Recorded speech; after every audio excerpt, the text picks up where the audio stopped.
గన్నవరం విమానాశ్రయానికి అంతర్జాతీయ హోదా దక్కినప్పటికీ సర్వీసులు మాత్రం ఆ స్థాయికి తగ్గట్లు మాత్రం ఉండటం లేదు.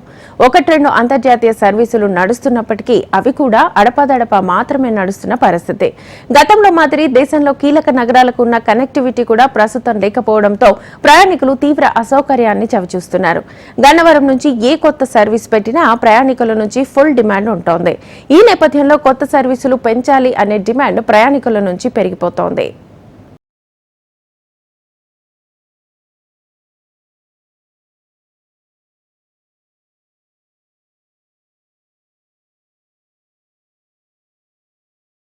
విమానాశ్రయం నుంచి ఏ కొత్త సర్వీసు ప్రారంభమైనా ఫుల్ ఆక్యుపెన్సీతో ఫ్లైట్స్ బుక్ అవుతున్నాయి. గతంలో వారణాసి, ముంబై ఫ్లైట్ సర్వీసులు ప్రారంభిస్తే ప్రయాణికుల నుంచి మంచి డిమాండ్ వచ్చింది. ఇటీవల గన్నవరం షిరిడి సర్వీసు ప్రారంభమైంది. అది కూడా తొలి రోజే ఫ్లైట్ మొత్తం ఫుల్ అయింది. దీంతో కొత్త సర్వీసులను ఇక్కడి నుంచి ప్రారంభించాలన్న డిమాండ్ ప్రయాణికుల నుంచి ఎక్కువవుతోంది. గతంలో సింగపూర్తో పాటు అరబ్ దేశాలకు గన్నవరం విమానాశ్రయం నుంచి సర్వీసులు నేరుగా నడిచేవి. దీంతో విదేశాలకు వెళ్లే ప్రయాణికులు నేరుగా ఇక్కడి నుంచే ప్రయాణించే వెసులుబాటు ఉండేది.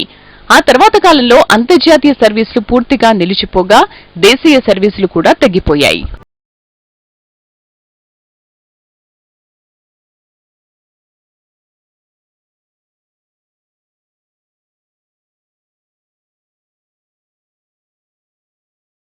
షార్జాకు ఒక అంతర్జాతీయ సర్వీసును ఒక విమానయాన సంస్థ ప్రారంభించింది. ఈ సర్వీస్ వారంలో 2 రోజులు మాత్రమే నడుస్తుంది. ఇక కువైట్ నుంచి ఒక ఎరబుల్ ఫ్లైట్ గన్నవరం విమానాశ్రయానికి వారంలో ఒక్కసారి వస్తుంది. గతంలో వారానికి 5 సర్వీసులు నడిస్తే ఇప్పుడు వారానికి 2 విమానాలు మాత్రమే నడుస్తున్నాయి. అంతర్జాతీయ సర్వీసులపై విమానాశ్రయ అధికారులు పెద్దగా దృష్టి పెట్టకపోవడంతో ఈ పరిస్థితి నెలకొందన్న విమర్శలు ఉన్నాయి. అంతర్జాతీయ సర్వీసులకు అవసరమైన అన్ని హంగులు, వసతులు ఉన్నప్పటికీ విమానాలను అందుబాటులోకి తీసుకురాకపోవడం వల్ల పొరుగు రాష్ట్రాలకు వెళ్లి అక్కడి నుంచి రాకపోకలు సాగించాల్సిన పరిస్థితి నెలకొందని ఆవేదన వ్యక్తం చేస్తున్నారు. నేను దుబాయ్లో ఉంటాను. యాక్చువల్లీ ఫ్రీక్వెంట్గా ట్రావెల్ చేస్తూ ఉంటాము. కానీ ఇదేంటంటే ఇక్కడ ఇంటర్నేషనల్ ఎయిర్పోర్ట్ లేకపోవడం వల్ల మోస్ట్లీ మేము హైదరాబాద్లో దిగి ఇక్కడ రావాల్సి వస్తుంది. ఇక్కడ రీసెంట్గా ఇప్పుడు ఇక్కడ నుంచి మన షార్జాకి ఒక ఫ్లైట్ వేశారు. అది వీక్లీ ట్వైసే ఉంది. దానివల్ల ఇన్కన్వీనియంట్గా కూడా ఉంది. ఎందుకంటే వర్కింగ్ డేస్లో ఉంది ఈ ఫ్లైట్. యాక్చువల్గా సాటర్డే అండ్ మండే అంటే మాకు వర్కింగ్ డే. యాక్చువల్లీ ఇది కూడా టైం చేంజ్ చేసి ఇంకా ఇంటర్నేషనల్ ఫ్లైట్స్ పెంచితే అందరికీ చాలా ప్రయోజకరంగా ఉంటుంది. అది అంతకంటే ఏం లేదు. మిగతా ఇక్కడ దాదాపు 10 డిస్ట్రిక్ట్స్కి ఇదే main international airport. Singapore, Arab దేశాలతో పాటు మలేషియా, బ్యాంకాక్లకు సర్వీసులు నడిపినట్లయితే విమానయాన సంస్థలకు ఆదాయం సమకూరడంతో పాటు మరిన్ని ఎయిర్వేస్ సంస్థలు తమ సర్వీసులు నడిపేందుకు ముందుకొచ్చే అవకాశాలు ఉన్నాయని ప్రయాణికులు అంటున్నారు. గన్నవరం విమానాశ్రయం నుంచి కృష్ణా, గుంటూరు, ప్రకాశం, ఉభయ గోదావరి జిల్లాల నుంచి ప్రయాణికుల రాకపోకలు పెద్ద ఎత్తున సాగుతున్నాయి. కోస్తా జిల్లాల నుంచి విదేశాలకు వెళ్లే వారంతా హైదరాబాద్, చెన్నై, బెంగళూరు నుంచి మాత్రమే అక్కడకు చేరుకోవాల్సి ఉంది. అదేవిధంగా విదేశాల నుంచి తమవారు వస్తుంటే వీరక్కడకు వెళ్లాల్సిన పరిస్థితి ఏర్పడింది. దీంతో కేంద్ర రాష్ట్ర ప్రభుత్వాలు విమానయాన సంస్థ దీనిపై దృష్టి సారించాలని ఈ 5 జిల్లాల వాసులు కోరుతున్నారు. Travelling from Vijayawada to Sharjah ఈ వారానికి వీక్లీ 2 టైమ్సే కాకుండా వీక్లీ అంతా ఎవ్రీడే ఉంటే బాగుంటుంది ఫ్లైట్. ఎందుకంటే ఈ అన్ని ఎయిర్పోర్ట్ల మీద అందరికీ కొంచెం యూజ్ఫుల్గా ఉన్నది. అందుకోసం వీక్లీ ఎవ్రీడే ఉంటే బాగుంటుంది. అదేవిధంగా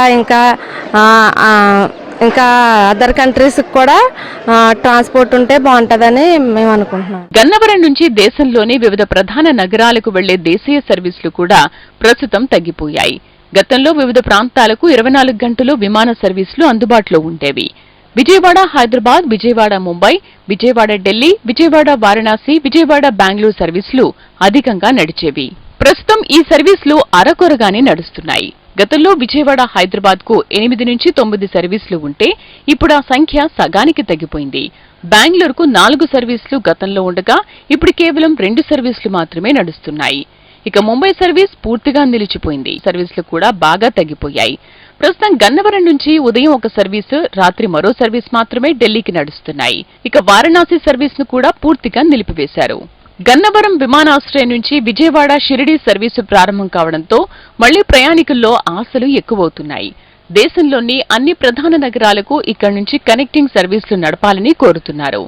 ప్రయాణికుల సంఖ్య నానాటికి పెరుగుతున్నప్పటికీ సర్వీసులు తగ్గిపోవడం ప్రయాణికులు ఆవేదన వ్యక్తం చేస్తున్నారు. సర్వీసులను పునరుద్ధరించే దిశగా గన్నవరం విమానాశ్రయ అధికారులు ప్రయత్నాలు ప్రారంభించడం శుభపరిణామంగా భావించాలి. విజయవాడ షిరిడీ సర్వీసు మాదిరిగానే త్వరలోనే విమానయాన సంస్థలతో మాట్లాడి మరిన్ని సర్వీసులు నడిచేందుకు అధికారులు చర్యలు చేపట్టారు.